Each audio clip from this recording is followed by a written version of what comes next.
Hello guys, வணக்கம் மக்களே. Big பாஸோட டே 61ஓட promo 2 தாங்க பார்க்க போகிறோம். ப்ரோமோ 2ல் பார்த்தீங்கன்னா என்ன நடக்குதுன்னா, இங்கே ஆதிரை, அரோரா, கம்ருதீன் இருக்காங்க. அப்போ நீங்கள் எல்லா விஷயத்துலையும் கருத்து சொல்லணும்னு அவசியம் இல்லைன்ட்டு ஆதிரையை பார்த்து கம்ருதீன் சொல்ல, நான் அப்படி என்ன கருத்து சொல்லிட்டேன் அப்படின்ற மாதிரி அவங்க கேட்க, இப்போ என்ன உங்களுக்கு இப்போ மன்னிப்பு கேட்டே ஆகணுமா, மன்னிச்சிடுமா அப்படின்னு சொல்லிட்டு அரோரா காலில் விழ போகிறாரு கம்ருதீன்.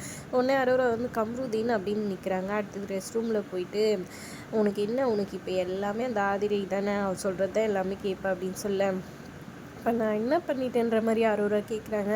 அதான் சொன்னியே இதனால் இதெல்லாம் உண்மைதான் தோணுதுன்ற மாதிரி சொன்னியே அப்படின்னு சொல்லிட்டு சொல்ல, என்ன இப்படியெல்லாம் பேசிகிட்டு இருக்கன்ற மாதிரி சொல்ல, அவள் யார், அவள் பேச்சு கேட்டுட்டு நீ இவ்வளோ ஆடுறல, உனக்கு அவ்வளோ டவுட்டாக இருந்துச்சுன்னா இத்தனை என்கிட்ட நீ பேசிட்டு வேணாமே, இதுக்கப்புறம் பேசியிருக்க தேவையில்லையே அப்படின்னு அரோரா கேட்க, இங்கே பாரு நான் ஒன்றும் பேசுகிறேன், நீ தான் என்கிட்ட பேச மாட்டேன்னு எழுதியெல்லாம் காமிச்சு கேட்டுட்டு இருந்த, அவள் தானே உனக்கு முக்கியம், அவள் யார் அப்படின்னு சொல்லி கேட்க, ஐயோ அப்படின்ட்டு ஒரு மாதிரி அரோரா கத்திட்டு இருக்கிறாங்க. அதோட எபிசோட் ப்ரோமோ முடியுதுங்க. ப்ரோமோ எப்படின்னு மறக்காமல் கமெண்ட் பண்ணுங்கள். வீடியோ பிடிச்சிருந்தா லைக் பண்ணிக்கோங்க.